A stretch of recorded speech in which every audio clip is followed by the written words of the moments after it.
Picture this. You're playing Shinonuma. The dog round begins. You start slaying the hellhounds as they randomly spawn from nowhere. Then, you drop dead. No red screen, just one slap, and you're dead. This is what some people in the zombie community have coined the one-hit dog glitch. In this video, I will be going over what is actually happening and how you can avoid this. Since I have no life, I will also be taking a deep dive into the misunderstood early years of the Wunderwaffe. Then to top it off, I will let you in on the secret of knowing exactly what perk is going to appear in the huts on Shinonuma. I might also throw in some little bits at the end. As to not bore you with how I was able to figure out the dog glitch solution, we'll keep it at I monitored the health. A majority of all the gameplay I will be showing will have the health in the top left corner. It's an easy way to show you how this problem occurs.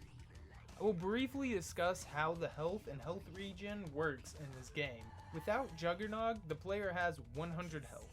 Zombies do 60 to 61 damage because of rounding per hit, and dogs do 40 to 41 damage per hit because of rounding.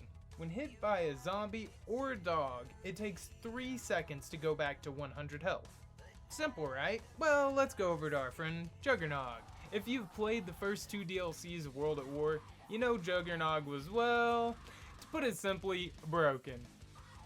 In the first 2 DLC maps, Verrückt and Shinonuma, Jug only made you take 1 extra hit from zombies, granting the player with a total of 160 health. However, they made the heal time insane. You gain about 40 health every half second. And this means you will be back to full health from 1 hit in less than a second, making you near invincible if you can time your hits just right. Most veteran players know that Jug used to be a little funky. They just might have not known the exact details of why. What is not known is that dogs do not follow this same pattern. When you have Juggernog, dogs still do 40 to 41 damage, but your health recovers astronomically slower. You regain about 5 health every second, meaning it takes a whopping 8 seconds to fully recover from a single dog attack. This wouldn't be an issue though, if your red screen wasn't high. Oh man, I have no idea what's going on. Hit markers only stay on the screen for a set amount of time, because normally health recovers in 3 seconds no matter what. Since the dogs break the way the player recovers health with Juggernog, the hit markers aren't accurate at all. This wouldn't be an issue if the red screen didn't only trigger when the player has less than 10 health. So naturally a player would assume that once a hit marker is gone, they are fully healed. But as we now know, this isn't the case with the dogs. If your hits get spaced properly, which is very easy because of the way the dogs and the health conflict, then you will never even go red screen before you fall to the hellhounds. If you haven't been paying attention to the gameplay, I will direct your attention here. This is a clip of me getting my health down to almost nothing and then trying to heal it off. It takes an ungodly 25 seconds to recover back to full health. If there was more than 1 dog, this would have been even more difficult to recover. This isn't even taking into consideration how good said player is at juking and predicting the dog's movements. This makes it a nightmare. In this final clip explaining the not so one-hit glitch, you can see I was able to make the player go all the way under 40 health without going red screen, completely quote-unquote healing, and then proceeding to get 1 hit downed. If you didn't have the health in the corner, you would have just thought you got 1 hit by a dog, not knowing it's merely piss poor hit markers. Now that I've went on for far too long about that, let us move on to the next topic of discussion. The misunderstood life of the World at War Wunderwaffe. One thing you need to know is the damage to the player is determined by taking the player's base health, multiplying it by 1/4, and then adding 1. Meaning, if you don't have Jug, you will take 26 damage. If you do have Jug, you will take 41 damage. There is a problem though.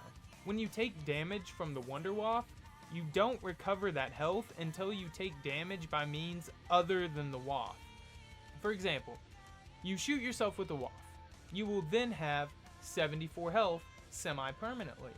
If you come over and let a zombie give you a little love tap, then you will see that your health now returns to 100. There is no problem here, until you shock yourself more than once before getting hit. Then you will leave yourself wondering how the heck you just got one hit down by that stupid motherfucking zombie! This is not the case with Jug, because as we've already discussed, it's broken. Since Treyarch made an extra script that always checks the player's health and adjusts it when the player has Juggernog, your health always recovers when you shock yourself. This was all well and good until Treyarch changed Juggernog. Instead of regaining 40 health every half second and getting 160 health, Juggernog now gave the player 250 health, now a 5-hit down. And the player regained health similarly to as before they bought Jug. This being said, I'm guessing this is when Treyarch discovered that the Wunderwaffe doesn't give you health back after being zapped. Remember, the only reason you originally got your health back was because of how Juggernog was scripted. That changed. With it, and I'm sure a time crunch, they opted to change up the damage done to the player, as it was easier than trying to fix it while also trying to work on their next game, Call of Duty Black Ops. We now know from interviews and leftover data that many things were cut from World at War Zombies because of time constraints. As I try not to half-ass things, I will admit one thing. I could not find where Treyarch changed the script for the Waffe.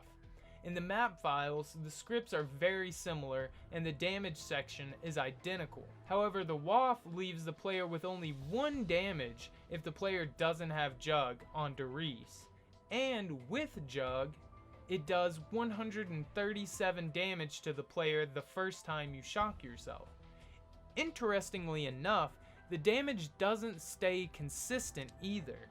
If you proceed to shock yourself again, you will go down to 10 health, meaning this time you only took 103 damage from the shot. It could be possible that the reason there is a discrepancy in this is just because I'm looking at the script before the final patch of World at War. If I am not mistaken, they did have another patch after the last DLC was released. It is possible I'm just not seeing that fast file, so I'm looking at the original Waffe script for Rissole and not the updated script. With that almost relevant tangent out of the way, let's get back to talking about the Waffe damage. Remember how I said health loss was only semi-permanent in Shi no Numa? Well, the health loss is permanent in Rissole. No matter how many different ways or times you take damage, your health will never go back to full. Meaning, if you shock yourself once with the Waffe while having Jug, you will forever be a 2-hit down until you die. I will add that it is pretty clear they did not want the Waffe to behave this way, as it is fixed in every game that features it after World at War.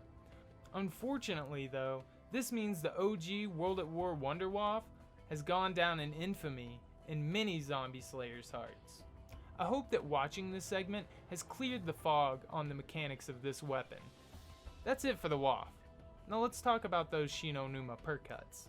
You can actually know the second the door opens to a hut what perk will drop. The way the RNG for the perks work is that the first machine to appear in the cycle is always the one that will drop.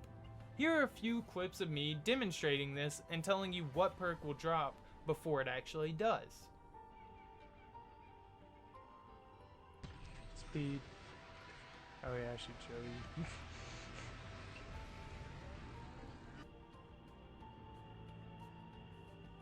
Jug. Boing. As your third, because the other one's kind of hard to see. This one's kind of a pain. It's quick. Just because it's a little bit skinny of a way to look. I'll show the next one and the other one. Speed. Please me.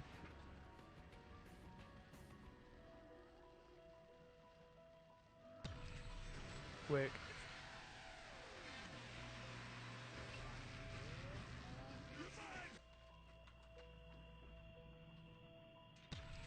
Jug, obviously.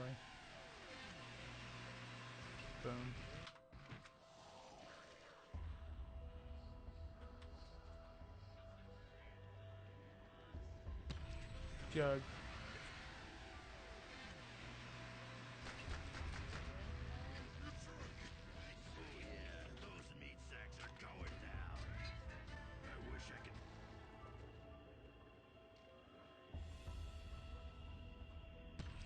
And that was double tap.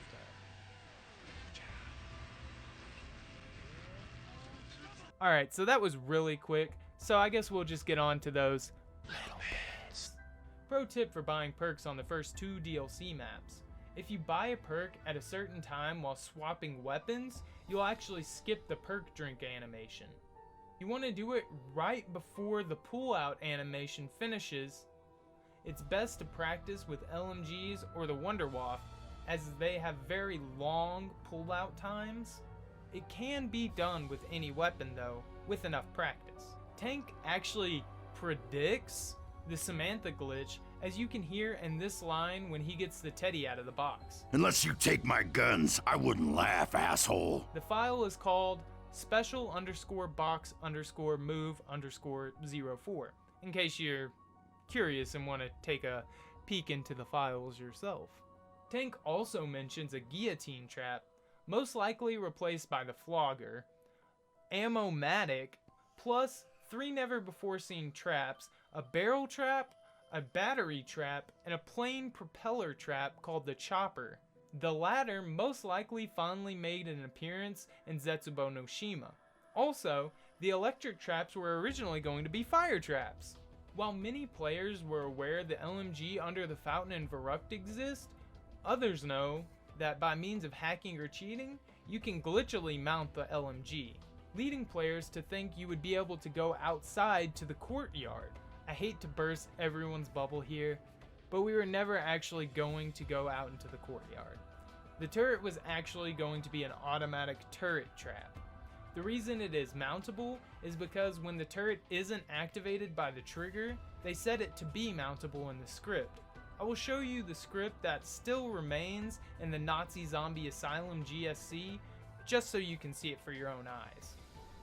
They just removed the trigger from the map and commented out the threading of the script, so all of the script remains intact from when it was cut. Before that though, here's how it would have looked in-game. As you can tell, it was not complete when it was cut, but it did function. I do want to show off the script for one reason as well. It seems someone on the team was a little upset about it being cut. You're not the only one, my friend. As you can see, the whole script still remains intact, and it might not stay dead forever. Verrucht was at one point going to have mounting locations for certain weapons. You can even see a player using the mounted location in the Verrucht trailer. It's blink and you'll miss it, but it's there. One last thing I thought I would share. If you've seen any cut content video of Black Ops 1 or World at War, you will know the existence of a weapon called brains. This was actually how they recorded first-person footage of zombies in the trailers. I thought it was neat, and I think more people need to know about it, as I've not really heard many people even mention this.